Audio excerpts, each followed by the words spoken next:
ఈ కార్యక్రమానికి ఇచ్చేసినటువంటి పట్టణ వ్యాపారులు, రాజకీయ ప్రముఖులు, మేధావులు, కమ్యూనిస్టు సోదరులు, పాత్రికేయులు అందరికీ నా సలాం తెలియజేస్తున్నాను. 2024 ముసాయిదా బిల్లులో షరియత్ చట్టాలపైన అవగాహన ఉన్నటువంటి రిటైర్డ్ ముస్లిం జడ్జిలు కానీ, రిటైర్డ్ ముస్లిం ఐఏఎస్ ఆఫీసర్లు కానీ కమిటీలో పెట్టి నిర్ణయం తీసుకుంటే బాగుంటుందని నా అభిప్రాయం తెలియపరుస్తున్నాను. షరియత్ చట్టాలు చూడుకోకుండా పూర్తి స్థాయిలో జడ్జిమెంట్ ఇచ్చే పరిస్థితి కోర్టులకు ఉన్నాయి.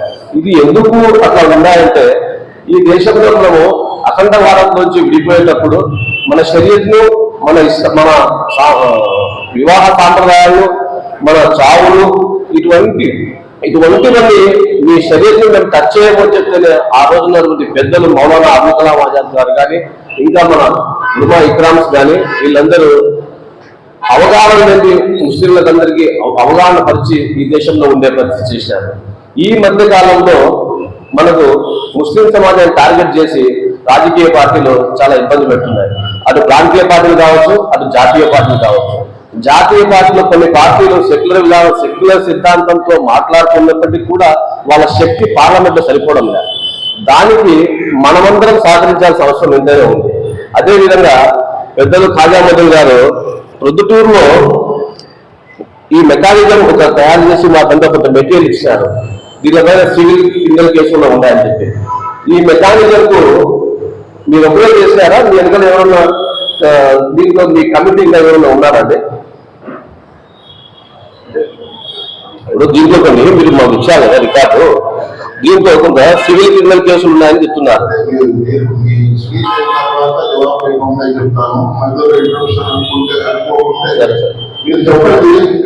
అదేవిధంగా రేపు 15వ తేదీ జరగబోయే కార్యక్రమానికి మేమందరము మీలాంటి పెద్దల సహకారం తీసుకొని ముస్లిం సమాజం కోసము, ముస్లిం సమాజము అభివృద్ధి, సంక్షేమము, సమస్యలపైన మా వంతుగా మీ వెంట నడుస్తామని, మంచి ఎవరు చేస్తున్నా కూడా ఉలమా ఇక్రామ్స్ కావచ్చు, కమ్యూనిస్టు సోదరులు కావచ్చు, కాంగ్రెస్ సోదరులు కావచ్చు, ముస్లిం సమాజానికి మంచి చేసే ప్రతి వ్యక్తి అంటే మేము నడవడానికి సిద్ధంగా ఉన్నామని ఈ సభాముఖంగా తెలియజేస్తూ, ఆ తర్వాత ఇక్కడ స్థానికంగా ఉన్నటువంటి ఆస్తులు అన్యాక్రాంతమైన అనే అంశం మీరు తీసుకొచ్చారు.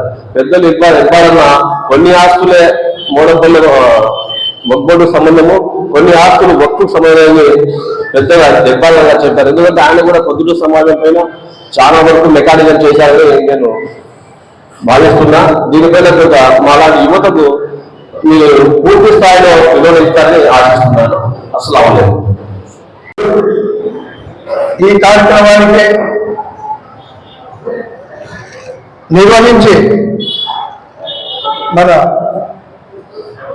ఖాజా మొయినుద్దీన్ గారు వారి ఆధ్వర్యంలో, ఫరీద్ గారి ఆధ్వర్యంలో ఈరోజు ఈ కార్యక్రమానికి విచ్చేసిన ప్రొద్దుటూరు వ్యాపారస్తులకు, ముస్లిం పెద్దలకు, మేధావులకు, పాత్రికేయ మిత్రులకు అందరికీ అస్సలాము అలైకుం. ఇంతవరకు చాలా మంది చక్కగా మాట్లాడారు. వక్బోర్డు గురించి, దాని సమస్యల గురించి అందరూ చక్కగా వివరించారు. ఈ ముసాయిదా బిల్లు ఈ ప్రధాన మొదట్లోనే దీంట్లో పొందుపరచడం జరిగింది. అదేంటంటే ఇండియా కూటమితో పాటు మిగతా పార్టీలు అడ్డుకోవడంతో ఈ బిల్లు 31 మంది సభ్యులతో కూడిన జాయింట్ పార్లమెంటరీ కమిటీని నియమిస్తూ నివేదిక ఇవ్వాలని చెప్పి కోరడం జరిగింది.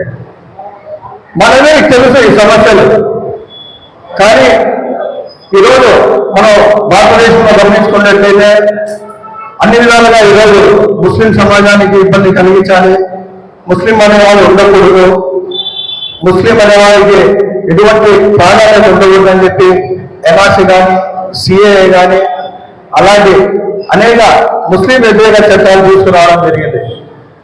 దానికి సంబంధించి ఇంకోటి ఇప్పుడు వక్ఫ్ సవరణ. మనందరికీ తెలిసిన విషయం ఏంటంటే, కొంతమంది తెలియకపోవచ్చు, దేశంలో అత్యంత ఎక్కువ సంపన్నం ఉండే బోర్డు వక్ఫ్ బోర్డు.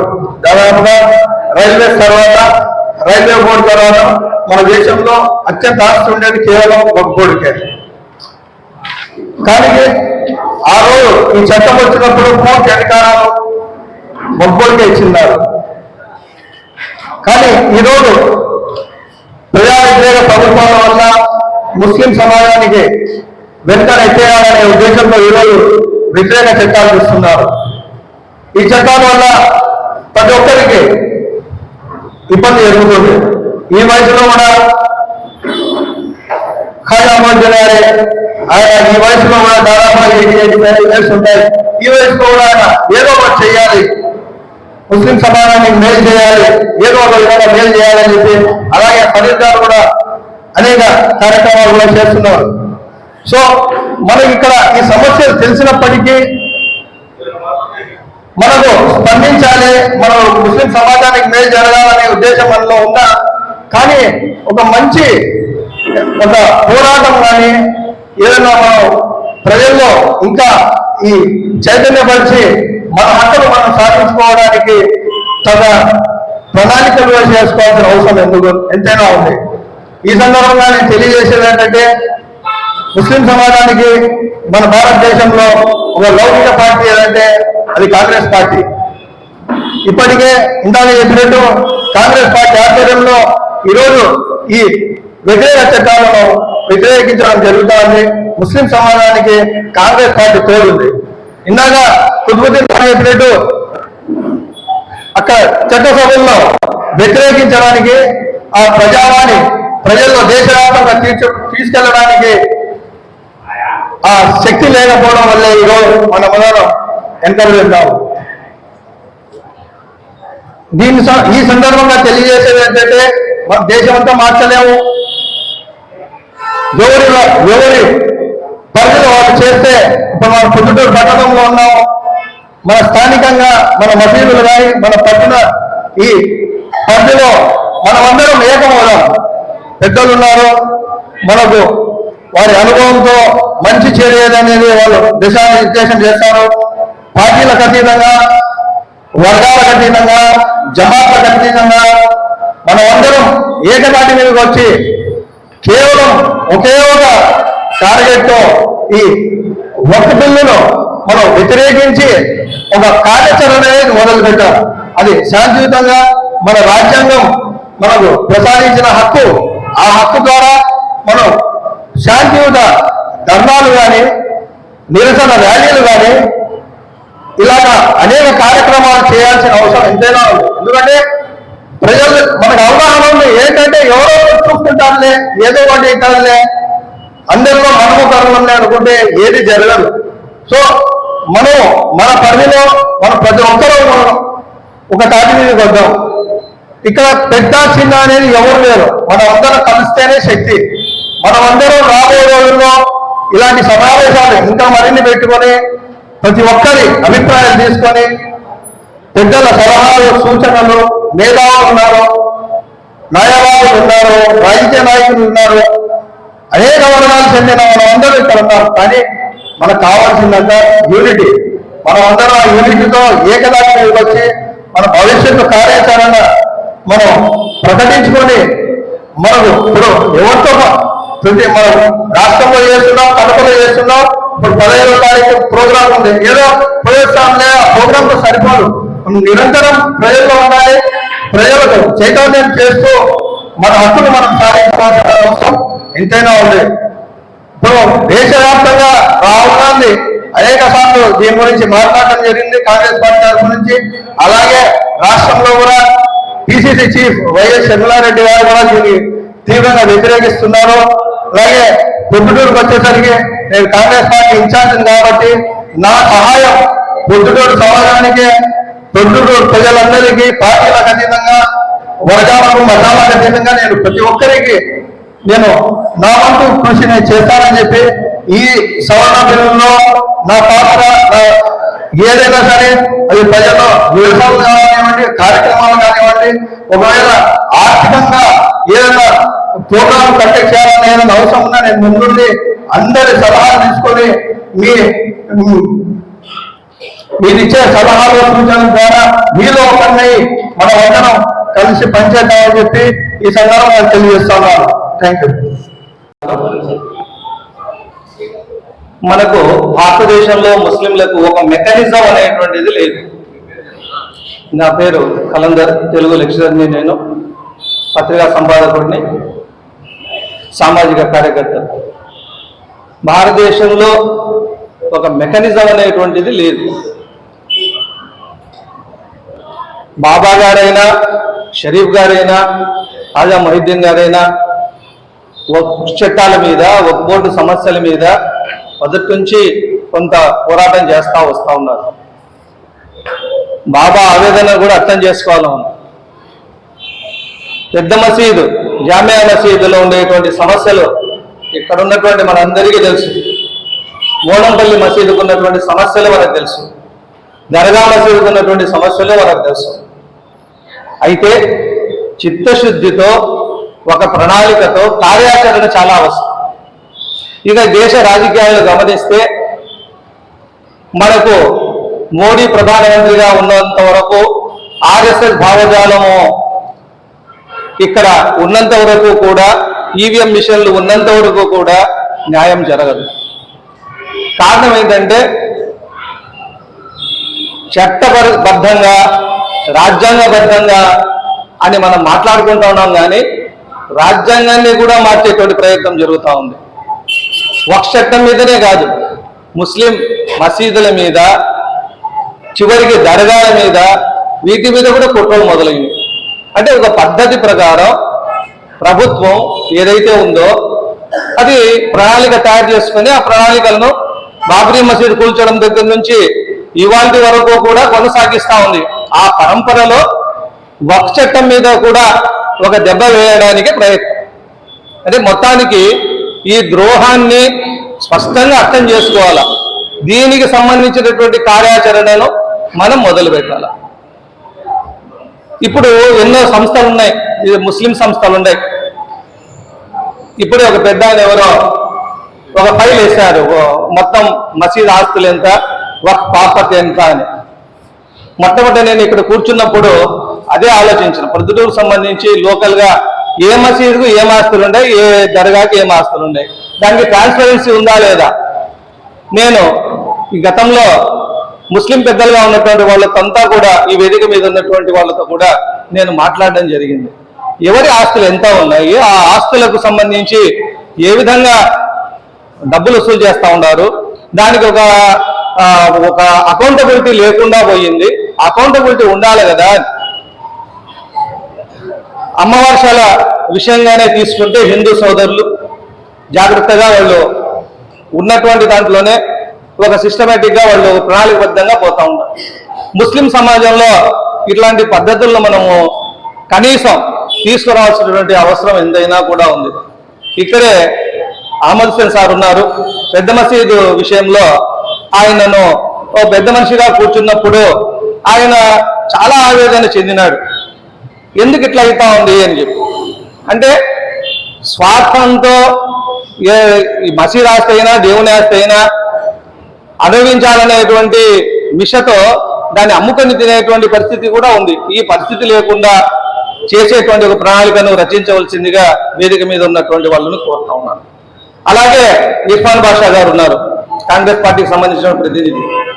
మనకు ఈ దేశంలో పుట్టినందుకు ప్రత్యామ్నాయం కాంగ్రెస్ పార్టీ ఒకటే. అయితే దురదృష్టవశాత్తు రాహుల్ గాంధీ ఆ స్థాయి నాయకత్వాన్ని తీసుకోలేకుండా పోయేటువంటి దురవస్థ ఈ దేశంలో ఉంది. కాబట్టి కాంగ్రెస్ పార్టీని బలోపేతం చేసుకుంటూ ఈవీఎం మిషన్లను తీసేసి మోడీ పాలనకు చరమగీతం పాడి ఈ దేశంలో ముస్లింలు మనుగడ సాధించలేరు. ఒక పథకం ప్రకారంగా కోర్టుకు తీసుకుని వెళ్తారు, సర్వేలు అంటారు.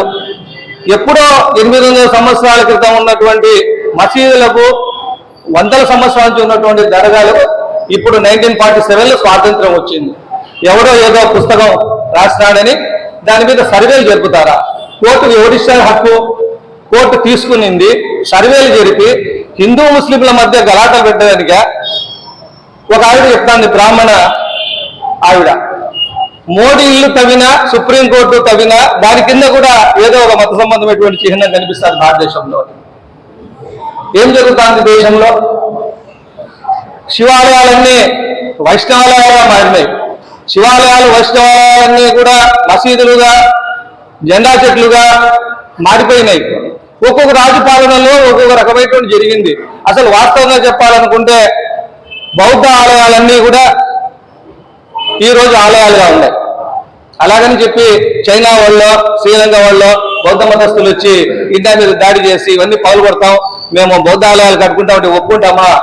కాదు కదా. అంటే భావజాల వ్యాప్తి చాలా అవసరం. మీడియాలో అన్నీ కూడా అమ్ముడు పోయినాయి. స్వచ్ఛందంగా ప్రజల సమక్షంలో పనిచేసేటువంటి మీడియాలు కూడా పనిచేసేటువంటి అవసరం ఉంది. దీని గురించి స్పష్టంగా ఒక కార్యాచరణని రూపొందించవలసిందిగా, అలాగే లోకల్గా మనకు పొద్దుకు సంబంధించి పెద్దలు ఉన్నారు ఇక్కడ.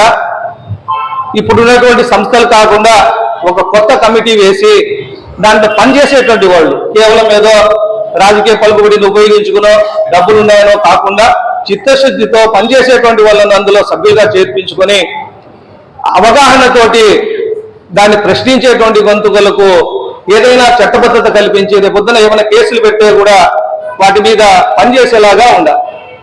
ఒక పద్ధతి ప్రకారంగా సుప్రీంకోర్టు జడ్జిమెంట్ చేస్తుంది, దాన్ని ఒకసారి అనుకూలంగా ఇస్తుంది. 42వ రాజ్యాంగ సవరణ మీద మన లౌకిక వ్యవస్థ, దాని మీద సామ్యవాద వ్యవస్థ మీద మంచి తీర్పిచ్చింది. మనం ఏమనుకుంటాం, బా సుప్రీంకోర్టు ఇంత మంచి తీర్పిచ్చింది అనుకుంటాం. కానీ ఇప్పుడు మళ్ళీ మసీదు సర్వే విషయంలో సుప్రీంకోర్టు జడ్జి ఏం చెప్పాలా, నువ్వు ఎవడివిరా, నీ కోడి ఏమ హక్కు ఉంది, ఎందుకు దాన్ని సర్వే చేస్తున్నావు అని చెప్పకుండా సర్వేకేమో అనుమతిస్తున్నారు, సీల్డ్ కవర్ లో సర్వే వివరాలు ఇవ్వాలంట. అంటే ఏం జరుగుతుంది దేశంలో? సుప్రీంకోర్టు అనేది కూడా ప్రభుత్వ భాగంలో ప్రభుత్వం ఏదైతే అధికారం ఉంటుందో అందులో భాగంగానే పనిచేస్తా ఉంది అనేది స్పష్టం. సుప్రీంకోర్టును కూడా విమర్శించేటువంటి హక్కు రాజ్యాంగంలో అంబేద్కర్ మనకి ఇచ్చినాడు. మౌలానా అబుల్ కలాం ఆజాద్ లాంటి మేధావులు, నెహ్రూ లాంటి పాలకులు, ఆజాద్ లాంటి వాళ్ళు ఉన్నారు దేశంలో. కాబట్టి అందరూ కూడా ఆలోచించి ఒక కార్యాచరణని రూపొందించి ఒక కొత్త సంస్థను స్థాపించి రాజకీయ ఒత్తిళ్లకు తట్టుకునే విధంగా పారదర్శకంగా పనిచేసేటువంటి యువకులను అందులో తీసుకొని ముస్లిం సమాజానికి మేలు చేసేటువంటి విధంగా దాన్ని తీర్చిదిద్దాలని నా మనవి. Thank you. ఒక వక్తు బోర్డు పరిరక్షణ చట్టాలు పైన అంజుమన్ ఇస్లాం ఫస్ట్ ఇనిషియేటివ్స్ తీసుకోవాలి. అది ఎందుకు జరగలేదో ప్రజలకు తెలియాల్సిన అవసరం ఉంటారు. అంజుమన్ బాధ్యతగా వహించదు. ఎందుకంటే ఒక వ్యక్తులు ఖాజాముద్దీన్ గారు పిలిస్తే అతను ఒక గుంపుగా పిలిచాడు కాబట్టి అతని మీద ఉండే సహజ సిద్ధమైన కొందరికి వ్యతిరేకత ఉంటుంది. కానీ వక్తు చట్టం అనేది అందరికి ఖచ్చితంగా ఉండాలి. అంజుమన్ ఇనిషియేటివ్ చేసుకోవాలి. అంజుమన్ పొద్దుటూరులో వాడలేదు, కానీ ఎప్పుడు తయారవుతుందో లేదు. అంతేకాకుండా అంజుమన్లో వెళ్ళే ప్రతి వ్యక్తి కూడా ఆ యొక్క మసీదే కాకుండా రిప్రజెంటేటివ్ ఆఫ్ టౌన్ చేయాలన్నమాట. అది ఒకటి పెద్ద మైనస్ లా ఉంది ఈ టౌన్లో. అండ్ అనదర్ థింగ్ నోట్ ఏంటంటే 1991లోనే ముస్లింల యొక్క మసీదులు కానీ ముస్లింల యొక్క ప్రాపర్టీస్ కానీ అన్ని పరిరక్షించబడాలని ఒక చట్టం పార్లమెంట్లో చేసినారు. కానీ ఏ ఒక్కరు కూడా దాని గురించి ఏ ముస్లిం ఎమ్మెల్యే కానీ ఏ ముస్లిం ఎంపీ కానీ ఎవరు మాట్లాడలేదు. లాస్ట్కు కాంగ్రెస్ చెందిన అలోక్ శర్మ అనేది ఒక అతను పిల్లి వేశాడు ఈ మధ్య కాలంలో. అతను వేసి దీనిపైన మీరు అట్టే యాటిట్యూడ్గా చేయాలి. ఎప్పుడైతే ఒక వ్యక్తి చదువుతాడో ఐఏఎస్ ఐపీఎస్ కావచ్చు, జడ్జి కావచ్చు, ఏదైనా కావచ్చు, ఇన్ కేస్ ఆఫ్ సంబంధం జరిగిన ఒక ఇన్సిడెంట్ లో అని చెప్తాను చిన్నది. మార్నింగ్ వేస్తే సాయంత్రం ఈవినింగ్ కల్లా వచ్చేసి దాన్ని ఏఎస్ఏ వాళ్ళు తవ్వమని చెప్పారు. అంత ఫాస్ట్ కూడా ఆర్ఎస్ఎస్ ఐటీ వర్క్ చేస్తుంది. ఇక్కడ మనం ఎవరున్నా అంటే ఎవరున్నా రాజకీయంగా ఎదుగుతుంటే వాడిని కింది చేయాలా, ఎవరున్నా మసీదు ఆస్తులు తింటుంటే వానికి లక్షణాలు చేస్తున్నారు, కానీ ఎవరన్నా పాయింట్ చేసే వాళ్ళకి సహకారం చేయట్లేదు మన పొద్దుటూరు ప్రజానికి విశ్వేశ్వర. దీనిపైన చాలా వరకు మేము చేసాము, పోరాడాము. ఎస్పెషల్లీ జామియా మసీద్ కేసులోనే మా ఇంతకు మేము లాస్ట్కు వక్ఫ్ బోర్డు ఆఫీసర్స్ అంతా ఎక్కడ తయారైనారంటే ఎవరు అమౌంట్ ఇస్తారో ఎవరు ఏం చేస్తారో వాళ్ళపైన మాట్లాడుతున్నారు. ఇది ఒకటి ఇలాంటి అంశాలపైన ఒకటి చేస్తారు. అంతేకాకుండా ఇక్కడ 6 పాయింట్ ఇచ్చారు వక్ఫ్ బోర్డు కింద. ఫస్ట్ వచ్చేసి ముస్లిం యొక్క కమిషన్ ట్రిబ్యునల్ అధికారాలు డైరెక్టే మొన్న గవర్నమెంట్ పెట్టిన సెంట్రల్ గవర్నమెంట్ పెట్టిన ల్యాండ్ గ్రాబింగ్ యాక్ట్ అదేంటి కొత్తగా చట్టం ఒకటి పెట్టేది. గ్రామీణ ప్రాంతాల్లో 3 ఏళ్ళు మీది ప్రాపర్టీ కానప్పుడు చేసుకోండి. వాళ్ళకి ఇప్పుడు అవసరం ఉంటే జామియా మసీద్లో ఉండే ప్రాపర్టీస్ అంతా గవర్నమెంట్ మాకు అవసరం ఉంది, ఒక బిల్డింగ్ కట్టుకోవాలంటే ఖచ్చితంగా ఇవ్వాల్సిందే. మీకు ఇంత వైరింగ్ రోడ్ అవసరం ఉంది, ఒక దాంట్లో అన్ని వేసుకోవచ్చని మన వాళ్ళు చెప్తారు. కాబట్టి మీరు 5 ఎకరాలు ఎందుకు 1 ఎకరా చాలని పెట్టుకోవచ్చు దాంట్లో. ఇలాంటివి ఇట్లా ఇంకోటి ముస్లిం లేడీస్ కు దీంట్లో ప్రాతినిధ్యం ఇవ్వచ్చు. మొన్న ఈ మధ్యకాలంలో ఒక పెద్ద నాకు ఆర్ఎస్ఎస్ సంబంధించిన ఒకటి మాట్లాడితే కన్నా మీ యొక్క వక్తువులు మా వాళ్ళు నష్టం ఏంటి అన్నాడు. ఒక స్కూటీగా ఒక మాట చెప్పాను, మీ టీటీడీలో అవినీతి అద్భుతంగా జరుగుతుంది, నాలాంటి వాళ్ళు పెట్టండి, మీ అద్భుతంగా ఫైన్స్ దండి మిగిలిచి ఇస్తానండి. ఇలాంటి వాళ్ళు కాదు. ఇంకోటి అమావాస్య గురించి చెప్పారు. అమావాస్యలో కుల సంఘం మాత్రమే, అమావాస్యలలో అందరు ఫండ్లు ఎంత ఇస్తారంటే వాళ్ళు అబ్నార్మల్గా ఫండ్స్ ఇస్తారు. ఈవెన్ ద మసీదులో మనము నమాజ్ చదువుకున్న తర్వాత డబ్బాలకి జరిగితే 10 రూపాయలు కూడా వేరే మన వాళ్ళు ఉండదు. మళ్ళీ మాట్లాడితే ఫ్యాన్లు గీళ్ళు అన్ని మాట్లాడతారు. ఇలాంటివి దీంట్లో ఇంకోటి ఏంటంటే ముస్లిం వ్యక్తులకు అవకాశం ఉంది, ముస్లిం మహిళలకు ఉండాలా. వక్ఫ్ బోర్డు వచ్చిన ఆస్తులు ఏమున్నాయంటే ఆయన పెద్ద పేరు చెప్పారు, మా ట్రావెల్స్ అతను జామియా మసీద్ వక్ఫ్ బోర్డు ఆఫీస్ ఇస్తే అక్కడ మద్రసా జరిగే పార్ట్ ఒక అతను దాంట్లో ఫుల్ ఫ్లెంత్గా లెక్చర్ దాంట్లో ఉన్నాడు. ఇలాంటివన్నీ లోపాలు ఉన్నాయి. మనం పరిగెత్తాలంటే కన్నా మనం ఏదైనా వర్క్ చేస్తాం, ముందుకు ఎవరైనా వస్తే ఇమ్మీడియట్ గా రాజకీయ వ్యవస్థ దీంట్లో ఇటు మనవాడ ఇక్బాల్ భాయ్ మనవాడ, ఖాజామదీన్ మనవాడైతే ముందుకు జరుపుతాం, లేకపోతే ఎన్నికలు అవుతాం, ఏదో ఒకటి చెప్పేసి చేస్తున్నాం. కాబట్టి ముస్లిం సమాజం పోవాలంటే ముందు ఎడ్యుకేషన్ కావాలి. ఎడ్యుకేషన్ మీద ఇంపార్టెన్స్ ఇవ్వండి. గ్రూపిజమ్స్ కాదు. ఆయన చేస్తున్నారంటే ఇవాళ ఈ ప్రోగ్రామ్ కండక్ట్ చేయాల్సింది అంజుమన్ ఖాజామదీన్ సార్. ఈయనకుంటే ఇంట్రెస్ట్ అంజుమన్ కొంచెం ఉంటే బాగుంటుంది అని నా యొక్క అభిప్రాయం. దాంట్లో అలాగే ట్రిపుల్ తలాక్ మీద మనం గట్టిగా మాట్లాడితే వాళ్ళకి బాగుండేది. మనం వచ్చేసి ఎవరో చేస్తారు ఏదో చేస్తారని దానిపైన ఉన్నాం అందరం అంతే. కొద్ది చేస్తాడని ఖరీదు చేస్తాడని ఇది ఉన్నాడు. కాంగ్రెస్ పార్టీ గురించి ఇర్ఫాన్ భాష మాట్లాడారు. సార్ మీ హయాంలోనే బాబరీ మసీద్ కూల్చిపడేసింది, వాళ్ళు మర్చిపోతున్నారన్న మీరు. మీ కాంగ్రెస్ హయాంలోనే బాబరీ మసీద్ కూల్చేసింది, దాన్ని మీరు దృష్టిలో పెట్టుకోవాలి. అయిన తర్వాత ఆ రోజు రాజీవ్ గాంధీ బీమా తీసుకుంటే ఇవాళ బాబరీ మసీద్ ఉండేది. దాన్ని విశ్వనాథ్ ప్రతాప్ సింగ్ గారు చెప్పారు, అయ్యా 200 ఎకరా ఉండేది బాబరీ మసీద్ వదిలిపెట్టు, మిగతా రామ మందిరం కట్టామని. ఇవాళ ఓపెన్ చెప్తున్నారు, మసీదును తవ్వండి, శివం వస్తే మాది, శవం వస్తే మీదని చెప్తున్నారు, ఓపెన్ చెప్తున్నారు. దానికి ఏం చేస్తున్నాం మనం? ఏం చేయట్లేదు. అలాగా స్వప్నానికి దేశలేదా అని ఒక సైడ్ పే చేస్తుంది. ఎవరు ఘాటు విమర్శించట్లేదు. బట్ మనం పని చేయక భగవంతుని దొబ్బేస్తున్నాం. మనం పని చేస్తే కన్నా ఏదైనా పని జరుగుతుంది. అంతేగాని మీరు చేసే ఈ ఏజ్ లో మీరు చేసే వర్క్ అప్రిషియేట్ అవ్వదు. ఎందుకంటే జామియా మసీద్ విషయంలో కూడా నాకు బాగా సలహా సర్దుకులు ఇచ్చారు ఆయన. మేము పనిచేసాం 3 నెలలు కూడా బాగా పనిచేస్తాం. ఒక్క పైసా కూడా అభివృద్ధి దగ్గర చేశాము. ఇలాంటి ఎందుకంటే గైడెన్స్ ఇచ్చి వచ్చారు పెద్ద బాగా ఇచ్చారు. అలాగే మిగతా యొక్క మసీదులో కూడా నిష్పక్షపాతంగా గ్రూపిజమ్స్ లేకుండా ఎవరు ఆ మసీదు ఉపయోగపడతారు ఆ మసీదులో చేయండి. దాంట్లో ఇవాటి 1.5 సంవత్సరం ఉంది జామా మసీద్ ఉంటే సింగిల్ పై డెవలప్మెంట్ లేదు, కానీ మొత్తం డెవలప్మెంట్ ఎక్కడలేకపోతున్నాయి. ఒక్క బోర్డు ఓడిపోతున్నాయి. చిన్న 10 రూపాయల లైఫ్ స్విచ్ వెళ్ళి కూడా పర్మిషన్ తీసుకోవాల్సిన దుర్గతి పడుతుంది. దాంట్లో నేను చెప్పేది అందరికీ మీ వార్డులో ప్రత్యక్ష వర్గానికి సంబంధించిన అయినా సరే అతను ఈ మసీద్కి ఉపయోగపడతాడంటే మెంబర్గా తీసుకోండి. అంజుమన్ కూడా ప్రక్షాళన చేయాల్సిన అవసరం ఉంది. ఎందుకంటే కేవలం మసీదు నుంచి కాకుండా పైన బయటగా ఉండేవాళ్ళు ఉంటారు, వాళ్ళని కూడా తీసుకోండి. ఒక 5-6 మంది తీసుకుని నష్టం వస్తుంది. లేదా అమావాస్య సిస్టమ్ మాదిరి ఒక్కొక్క ఫ్యాకల్టీకి సంబంధించిన వాళ్ళు 2 తీసుకోండి. దాంట్లో 30 మంది 40 మంది అవుతారు. దాంట్లో ఊరికే ఒట్టి మాటలతో చేస్తే కన్నా పట్టుకోబడదు. ఏదైనా చేయాలంటే ఫైనాన్స్ తో ముడిపడి ఉంటుంది. దాన్ని ఖచ్చితంగా అందరు పాటించాలని కోరుకుంటున్నాను. థ్యాంక్ యూ వెరీ మచ్ అవకాశం ఇచ్చినాను. అస్సలాము అలైకుం వరహమతుల్లాహి వబరకాతు. నేను Syed Khaja Moinuddin, Vignan girls junior college principal, ముస్లిం ఐక్యవేదిక జిల్లా గౌరవ అధ్యక్షుడు, మక్కా మసీదు కమిటీ మెంబర్ను. మక్కా మసీదు తరపు నుంచి రావడం జరిగింది. సో ఈరోజు వక్ఫ్ బోర్డు గురించి, వక్ఫ్ సవరణ బిల్లు గురించి చర్చ అనేది ఇక్కడ జరుగుతుంది. సో వక్ఫ్ అనేది మనకు ఈ 1995 నుంచి చట్టము కాంగ్రెస్ గవర్నమెంట్ చేసింది. దానికి ప్రత్యేక అధికారాలు ఇవ్వడం జరిగింది. ఆ ప్రత్యేక అధికారాల్లో మనం చూసుకుంటే మనకి ఏదైతే మన పెద్దవాళ్ళు ఆస్తి అనేది వక్ఫ్ చేసి ఉంటారో, ఒక నిర్ణయం కోసము, ఒక ఆబ్జెక్టివ్ కోసం చేసింటారో దానికోసమే ఆ ఆస్తి అనేది ఇవ్వడం జరుగుతుంది. ఆ తర్వాత ప్రత్యేక అధికారులలో మనం చూసుకుంటే వక్ఫ్ ఆస్తి ఎవరు కూడా తీసుకోవడానికి వీలు లేకుండా, ఎవరు కబ్జా చేయకుండా ఆ బిల్లులో మనకు తీసుకురావడం జరిగింది. ఆ బిల్లులో ఏం చెప్పడం జరిగిందంటే 1995లో ఎవరైనా ఆస్తులు తీసుకున్నా, కోర్టులో వేసినా కూడా కోర్టు కూడా వక్ఫ్ బోర్డు యొక్క నిర్ణయాన్ని వ్యతిరేకించడానికి కుదరదు. ఆ బాధ్యతలు అనేది, ఆ శక్తులు అనేది, ఆ పవర్స్ అనేది వక్ఫ్ బోర్డుకి ఇవ్వడం జరిగింది జ్యుడిషియల్ గా. అంటే సుప్రీం కోర్టు కూడా దానికి వ్యతిరేకించడానికి కుదరదు వక్ఫ్ బోర్డుకి. ఆ యొక్క నిర్ణయాలు ఏదైతే ఉన్నాయో ఇప్పుడు ప్రస్తుతం ఉన్న గవర్నమెంట్ ఇలాంటి వాళ్లకు ఎందుకు ఇచ్చినారు పవర్స్? ఆ ఇవ్వడం వలన ఈ దొంగతనాలు చేసేవాళ్ళు, లూటీలు చేసేవాళ్ళు ఎక్కువ, వాళ్ళ ప్రభుత్వాలలో ఉండి దోచుకునే వాళ్ళు ఎక్కువ ఉన్నారు.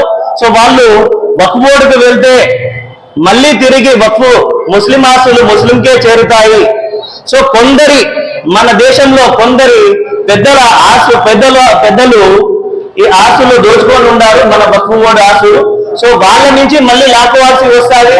కాబట్టి ఇలాంటి ఒక చట్టము తీసుకురావాలి అని చెప్పేసి ఈ 2024లో వక్ఫ్ బోర్డు సవరణ బిల్లు తీసుకురావడం జరిగింది. ఒకసారి నేను డిబేట్ లో కూడా చూసినాను టీవీలో. అంటే దాని గురించి ఇతర వాళ్ళు ఏం మాట్లాడుతున్నారు, వాస్తవాలు ఏమున్నాయి గురించి నేను ఒకసారి చర్చా వేదికను విన్నాను. సో దాంట్లో చెప్పడం జరుగుతుంది, ఇలాంటి వక్ఫ్ బోర్డు యొక్క నిర్ణయాలు తీసుకునే, ఏదైతే నిర్ణయాలు తీసుకుంటాయో వక్ఫ్ బోర్డు, ముస్లింస్ ఎందుకు ఉపయోగించుకోలేకపోయినారు? ఇన్ని సంవత్సరాల నుంచి వక్ఫ్ బోర్డుల ఆస్తులు ఉన్నాయి. వక్ఫ్ బోర్డు ఆస్తుల ద్వారా ఎంతమంది ముస్లింస్ లబ్ధి పొందినారు? వాటి వలన ముస్లిం సమాజంలోని ఏ వర్గము బాగుపడింది? సో ఏం జరుగుతుందంటే దీంట్లోనే వాళ్ళలోనే వాళ్ళు వచ్చేసి దోచుకుంటున్నారు. కాబట్టి వాళ్ళే దోచుకున్నప్పుడు సంపదని మనం ఎందుకు దోచుకోకూడదు అనే ఉద్దేశంతో ఈ బిల్లు తీసుకురావడం అనేది జరిగింది. నేను అడిగితే దేవుడి నుంచి ఒక మనకు హింట్ అనేది రావడం జరిగింది. ఇంతవరకు మనము వక్ఫ్ బోర్డు గురించి ఎప్పుడు కూడా మనము చర్చ అనేది తెలియదు. వక్ఫ్ బోర్డు అంటేనే తెలియదు కొందరికైతే. అరే ఏంది అది వక్ఫ్ బోర్డు ఏంది, మన ఆస్తులు ఏంది, మన ఆస్తులు ఎవరు ప్రశ్నించే వాళ్ళు లేరు, తెలిసిన వాళ్ళు కూడా లేరు. దేవుడి నుంచి హింట్ ఇది, అరే మన ఇన్ని ఆస్తులు ఉన్నాయి, మనం ఏ విధంగా కాపాడుకోవాలి? సో ఆ డిబేట్ లో మనము చూస్తే ఒక ముస్లిం అతను చెప్పడం జరిగింది, ఒకవేళ ఈ ఆస్తుల గవర్నమెంట్ ఎందుకు ఇది తీసుకురావడం జరిగిందంటే, ఈ దోచుకోవడం అనేది ఒకటైతే, ఇంకోటి ముస్లింస్ ఇంకా స్ట్రాంగ్ ఒకవేళ తెలుసుకుంటే వక్ఫ్ ఆస్తులు ఎన్ని ఉన్నాయి, దానికి వచ్చే ఆస్తులు వలన ఎన్ని ఆదాయాలు వస్తాయి అనేది తెలుసుకుంటే వాళ్ళు బాగుపడతారు, వాళ్ళు ముందుకు వస్తారు అనే ఉద్దేశంతో. సో వాళ్ళ యొక్క వెన్నుముక్క ఏదంటే, ఎవరి వెన్నుముక్క అయినా మనకు ఆదాయం అనేది ఉంటుంది, ఆదాయం ద్వారానే ఏదైనా పనులు కూడా జరుగుతాయని చెప్పేసి ఈ యొక్క వెన్నుముక్కని తుంచేస్తే దాని వలన వాళ్ళు ఏం చేసుకోలేరు అనే ఉద్దేశంతో చేయడం జరిగింది. కాబట్టి ఈ వక్ఫ్ ఏదైతే ఉందో సవరణ బిల్లు, మనం ఈరోజు దానికి అపేక్ష చేయకుండా మనము మన ఇళ్లలో అట్లానే ఆ విధంగానే ఏదైతే ఉండావో అదే విధంగా ఉంటే, ఏదైతే లాస్ట్ మనకు గత సంవత్సరాలలో త్రిపుల్ తలాక్ కానీ, ఆ తర్వాత 371 కానీ, ఇలాంటివి బాబ్రీ మస్జిద్ కానీ జరిగినాయో అదే విధంగా జరిగిపోతాది. మౌలానా అషద్ మద్రి గారు రేపు 15వ తేదీ వస్తున్నారు కదా, ఆయన కూడా చెప్పడం జరిగింది, ఇలాంటి ఈ నిర్ణయము మనము ముస్లిం సమాజంలో గమ్మునుంటే చేసేది ఏముండదు. ఇలాంటి ఈ గవర్నమెంట్ ఎలాంటి నిర్ణయాలు తీసుకుంటుందంటే, రాజ్యాంగాన్నే ఈ రోజు మనము దీని గురించి చర్చ చేసుకోకపోతే, దీని గురించి మనము లేవకపోతే, రాజ్యాంగాన్ని సవరణ చేసినా కూడా ముస్లింలో ఈ దేశంలో ఉండే ముస్లిం సమాజం ఎవ్వరు కూడా ఏం చేసుకోలేరు. ముస్లిం ప్రజలారా, ప్రతి ఒక్కరు కూడా దీని మీద అవగాహన చేయండి, లేయండి. నిద్రపోయిన వాళ్ళు ప్రతి ఒక్కరు లేయండి, దీని గురించి మాట్లాడండి. మన ఆస్తులు, మన హక్కులు మనం సాధించాలి. మనకు రాజ్యాంగం ఇచ్చిన హక్కు మనకు రాజ్యాంగం ఏం చెప్తాంది? మనకు మాట్లాడే హక్కు ఉంది, మనం పెట్టుకునే హక్కు ఉంది, మనం మత స్వేచ్ఛ ఉంది. చెప్పదలుచుకున్నాను ముఖ్యంగా అది ఏమిటంటే, ప్రస్తుతం ఇక్కడ అధ్యక్ష పదవి అలంకరిస్తున్న హాయామోదీన్ గారు లోకంలో కొన్ని సమస్యలు చెప్పినారు. ఇది ఓకోడ్ ఆస్తులని నేను దాంట్లో ఉన్నాను కాబట్టి ఖండించాల్సిన ఆవశ్యకత నాకుంది. దాంట్లో 2 ఆస్తులు ఓకోడ్కు సంబంధం లేకుండా ఉన్నాయి. అది ఏంటంటే అంజుమాన్ అలీ ఇస్లాం 130 సంవత్సరాల చరిత్ర కలది. 130 సంవత్సరాల ముందు ఏం ఓకోడ్ లేదు, ఏం లేదు. 1956లో ఓకోడ్ పుట్టింది. ఓకోడ్ పుట్టినప్పుడు ఎవరు కూడా ఈ ఆస్తుల్ని దాంట్లో చూపించలేదు. ఓకోడ్లో ఈ ఆస్తులు ఉన్నాయని ఏవి నజరుల్లా దర్గా కానీ అంజుమాన్ ఇస్లాం కానీ ఈ 2 ఆస్తులు ఓకోడ్కు సంబంధం లేని ఆస్తులు దీంట్లో చూపించాలండి. మనమే ఏదైనా మనస్పర్ధలు ఉంటే మనం కూర్చొని సర్ది చేసుకొని మనం బాగుపడడం, దాన్ని కాపాడుకోవడం మన బాధ్యత. ఇది 2 నేను చెప్పాను. ఇంకా ముఖ్యంగా ఓకోడ్ అంటారా, వాళ్ళు తీసుకొచ్చింది అమెండ్మెంట్స్ అన్ని కూడా ఏదైనా కూడా సరైనది కాదు. దాన్ని అంతర్యానికి మేము వ్యతిరేకిస్తున్నాము. ఈ ఆస్తుల్ని ఓకోడ్ ఆస్తుల్ని కాపాడుకోవాల్సిన బాధ్యత మన మీద ఉంది. మన మీద అంటే మీరు 2 మాటలు చెప్పుకోవచ్చు. అంజుమన్ ప్రెసిడెంట్ ఉన్నాడు, కాపాడుకుంటాడు. అంజుమన్లో చైర్మన్ ఉన్నాడు, స్టేట్లో కాపాడుకుంటారు. మసీదు కమిటీలు ఉన్నాయి, కాపాడుకుంటారు. అంజుమన్ ఆస్తి వాళ్ళది కాదు, ఎవరు నాయన ఆస్తి కాదు. ఇది దేవుని ఆస్తి, భగవంతుని ఆస్తి. ఆ రోజు పెద్దలు, రాజులు, నవాబులు, జమీందారులు దానికి వర్క్ చేస్తున్నారంటే దేవుని ద్వారా వర్క్ చేస్తున్నారు. దేవుని కొరకు అది దేవుని ఆస్తి, అది అందరి ఆస్తి. అందరి ఆస్తి అంటే నిరుపేదలు ఉన్నారు, బీదవాళ్ళు ఉన్నారు, దిక్కు దేశాలైన వాళ్ళు ఉన్నారు, ఆడవాళ్ళు ఉన్నారు, వాళ్ళకు మగుళ్ళు ఒళ్ళి విడిచిపెట్టిన వాళ్ళు ఉంటారు. వాళ్ళ కాపాడాల్సిన బాధ్యత మన మీద ఉంది. వాళ్ళకి ఎవరు కాపాడలేనప్పుడు మనం కాపాడాలి. మన దగ్గర ఆదాయం ఎక్కువ ఉంటే కొన్ని స్కూళ్ళు తెప్పించి ముస్లింలకు విద్య నేర్పాల్సిన అవసరం ఉంది. కొన్ని హాస్పిటల్లు తెచ్చి వాళ్ళకు కాపాడవలసిన ఆరోగ్యాన్ని కాపాడాల్సిన బాధ్యత మన మీద ఉంది. ఇట్లా విద్యాపరంగా, వైద్యపరంగా, ఆరోగ్యపరంగా అభివృద్ధి చేయాల్సిన పనులన్నీ ఆ ఒక్కళ్ళు ఉన్నాయి. ఇవన్నీ ఎవరు చేయాలి? ముస్లింల కోసం చేయాలి, బీదవాళ్ళ కోసం చేయాలి, దిక్కులేని వాళ్ళ కోసం చేయాలి, మదరసాలు ఓపెన్ చేయాలి, చదువు నేర్పియాలని. ఇవన్నీ బీదవాళ్ళకి తగ్గిపెట్టే పనులు. ముఖ్యంగా ఇప్పుడు నేను చెప్పేది ఏమంటే, ఈ ఆస్తులని ఆ ప్రెసిడెంట్ అయ్యి వాళ్ళే కాదు, మన ఆస్తులు. ఈ ఆస్తులు కాపాడాల్సిన బాధ్యత మన మీద ఉంది. మన ఆస్తులని మనం తెలుసుకోవాల్సిన ఆవశ్యకత మన మీద ఉంది. ఇది మన ఆస్తులు. మనం ఎందుకు మనం అనుకోవడం లేదు అంటే, మేము ఏదైనా లేపుతాం. ఇది న్యాయం చేయడం లేదు, సరిగ్గా న్యాయం చేయడం లేదు, అన్యాయం జరుగుతుంది, కాపాడుకోవాలి మన ఆస్తులు అంటే సపోర్ట్ చేసేటోళ్ళు లేరు, మద్దతు వచ్చేటోళ్ళు లేరు, మా వెంట నడిచేటోళ్ళు లేరు, మన మాట కల్పించేటోళ్ళు లేరు. ఒకటి ఎదికి ముందు పోతా ఉంటే కాలు పట్టుకుని బయటికి కాడతాం, కేకలన్నీ మాట్లాడతాడు. చూసిన వాళ్ళు మీరు ఓ గుంటలో కొన్ని కేకలు దాగేపోతుంది. एक केकड़ा ऊपर आने का भी दूसरा केकड़ा काम कर खिस्सा ये जात आदमी उसे ज्यादा है खाली भाई बहन का क्या रखो ऐसे काम करना है। वो इंसान आगे बढ़ता है, अच्छा करना चाहता है, साथ में खाली पे बर्बाद करना पड़ो। ये आपकी मुसलमानों की, गरीबों की, यतीमों की, इनके लिए काम करने का करो। ये आपका ठिकाना हमारा काम, बचाना हमारा काम। इसे बचाना तो हमसे लेकर पड़ो, ये छोड़ दो हमसे मसाज।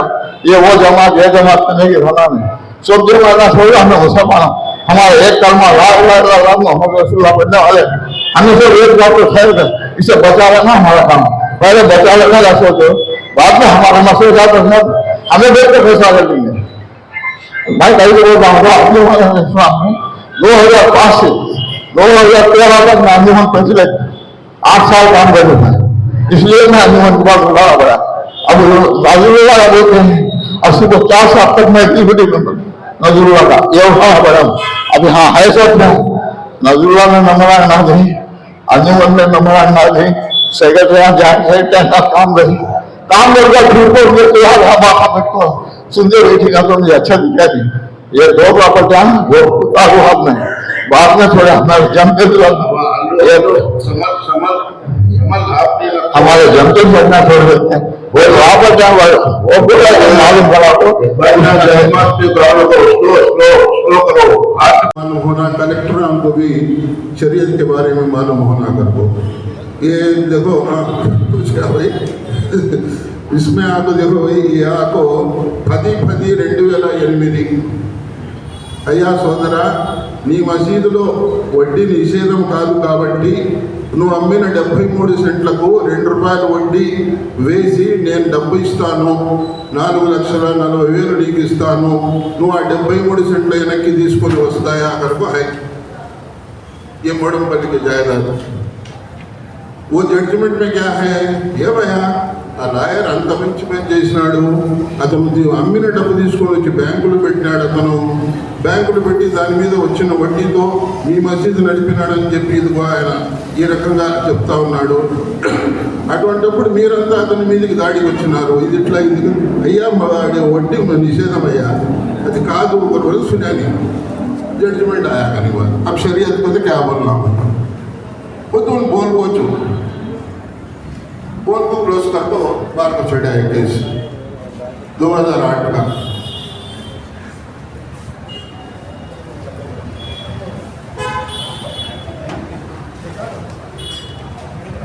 अभी इसमें आपको 2004 में मेरे साथ ही में उनका खरीद शामिर इन सब थी मेरे साथ. इसमें आपको हमारे भारत वर्ष राष्ट्रीय करीब हमारे साथ देने के ऊपर आपको समझावा